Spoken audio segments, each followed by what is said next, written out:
This one is gonna be a doozy. Poppy Playtime is the new viral hit game that has taken the indie horror scene by storm. Now, the indie horror scene is a stupid, wacky place, man, because all the big boy titles are aimed towards young baby children. Here's a list of them. These games are just straight up stupid, like I just said it like 10 seconds ago. But honestly, I unironically kinda like them. It's sort of a guilty pleasure of mine. They do kinda suck. FNAF really kicked this whole thing off, and ever since, everyone wanted their own slice of the pie. We got old Disney cartoon FNAF, Sonic Schoolhouse FNAF, Garbage Neighbor FNAF, Anime School FNAF, and now we got FNAF but with toys. And the thing about making a FNAF game with toys is,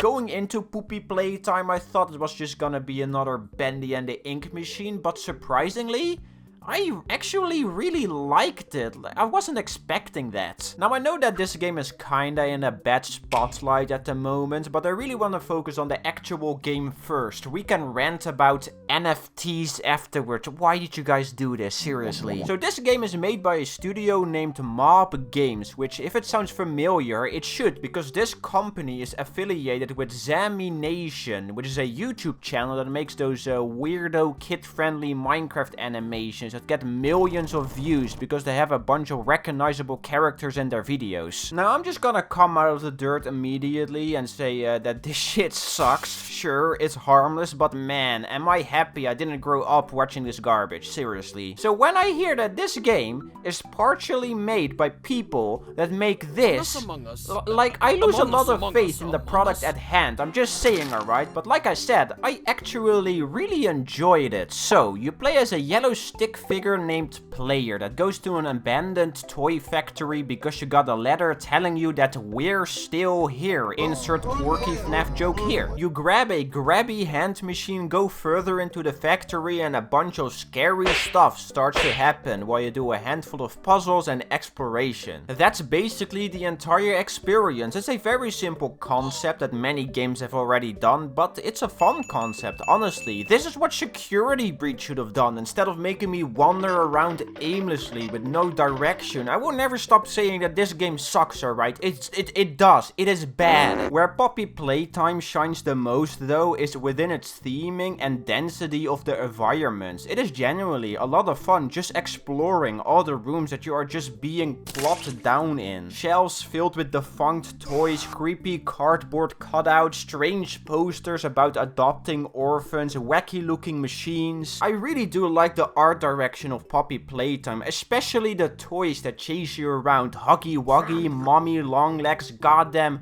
Pug-a-Pillar. This one is genuinely terrifying, and the way they interact with you is great. There is no corny cutscene to introduce them to you. They just kinda appear in front of you without a real warning, and it never takes control away from the player. It is all in real time. I especially really like all the interactions with Mommy Longlegs. They absolutely nailed these. So yeah, overall, it's a pretty solid game with some fun mechanics, great theming, and an interesting story. And it also includes a bonus scene with Marky Moose. So yeah, I'll give it a thumbs up. It's pretty fun, but it isn't perfect though, let's be honest. First of all, what the hell was this performance, man? It's atrocious. I'm not sure if it's just me, but this game eats up my CPU for some reason. I have no idea why. Second of all, it's pretty goddamn buggy. Look at this.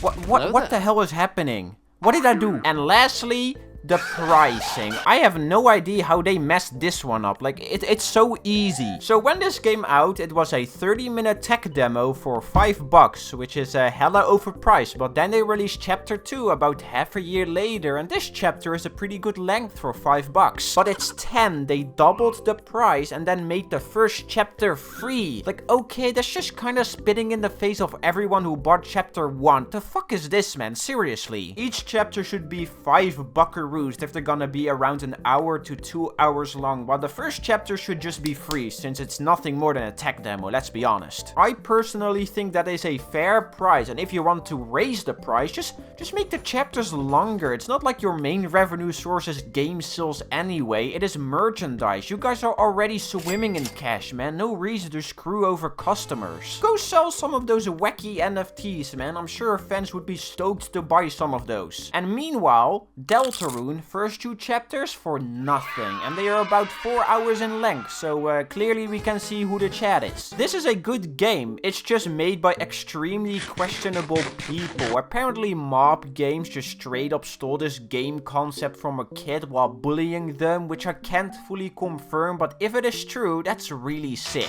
I don't know, man. It's a fun game, and I'm kinda looking forward where they're gonna take it. Sure, it's an IP that tries to chase that game theory video, but this shit is fun to speculate about, man. Come on. If you're already annoyed by seeing it everywhere, well, you better get used to it, kiddo, because it isn't gonna go anywhere. Poppy Playtime is printing money, alright? No way they are stepping on the brakes now. What Mob should do, though, is they should hire me. They should put me in the game. I can play a really fat bunny toy. No, wait.